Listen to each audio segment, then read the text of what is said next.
ప్రముఖ సినీ నటి శ్రీమతి సంగీత గారి ప్రారంభించారు. ఐవీఎఫ్ చికిత్సలో 25% భారీ discount, free doctor consultation, free ultrasound scan. 49 అంటే సంతానం, 49 అంటే సంతోషం. గత కొన్ని నెలలుగా భారీ ఊగిసలాట నడుమ కదలాడిన బంగారం రేట్లు 3-4 రోజులుగా స్థిరంగా ఉన్నాయి. వారం రోజుల్లో చూస్తే బంగారం ధరలో పెద్దగా పెరుగుదల కనిపించలేదు.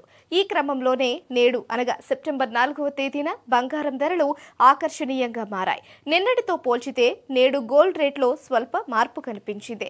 నిన్న హైదరాబాద్ నగరంలో 22 క్యారెట్ల 10 గ్రాముల బంగారం ధర 66,700 రూపాయలు ఉండగా నేడు అనగా సెప్టెంబర్ 4వ తేదీన కేవలం 10 రూపాయలు తగ్గి 66,690 రూపాయలకు చేరింది.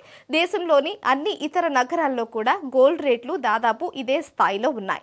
దేశ రాజధాని ఢిల్లీలో 22 క్యారెట్ల 10 గ్రాముల బంగారం ధర 66,840 రూపాయలు ఉండగా దేశ ఆర్థిక రాజధాని ముంబైలో 22 క్యారెట్ల 10 గ్రాముల బంగారం ధర 66,690 ఉంది.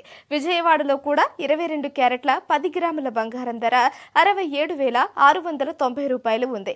మరొక వైపు వెండి ధరలో కూడా కీలక మార్పులు కనిపిస్తున్నాయి. గత 3-4 రోజుల్లో వెండి ధరలు తగ్గాయి. వారం రోజుల్లో దాదాపు 3,500 రూపాయలు తగ్గింది. ప్రస్తుతం హైదరాబాద్ నగరంలో కిలో వెండి 90,000 రూపాయలకు లభిస్తోంది. నిన్నటితో పోల్చితే 900 రూపాయలు తగ్గింది సిల్వర్ రేట్. ప్రస్తుత రేంజ్ నుంచి బంగారం, వెండి ధరలు మరింత పెరిగే అవకాశం ఉందని ఆర్థిక నిపుణులు చెబుతున్నారు. దీంతో పెట్టుబడిదారులు, పసిడి ప్రియులు బంగారం కొనడానికి రెడీ అవుతున్నారు. మరికొన్ని నెలల్లో బంగారం రేటు 1,00,000 రూపాయలు దాటొచ్చనే అంచనాలు కూడా ఉన్నాయి. ఈ నేపథ్యంలో ప్రస్తుతం వెండి, బంగారం ధరలు జనాన్ని బాగా ఆకర్షిస్తున్నాయి. పసిడి ప్రియులతో పాటు పెట్టుబడిదారులు పెద్ద ఎత్తున గోల్డ్ పర్చేస్ చేస్తున్నారు. జనరల్ గా ఫెడ్ వడ్డీ రేట్లు పెంచితే బంగారం ధరలు తగ్గుతాయి. అదేవిధంగా వడ్డీ రేట్లను తగ్గిస్తే బంగారం రేట్లు పెరగడం జరుగుతూ ఉంటుంది.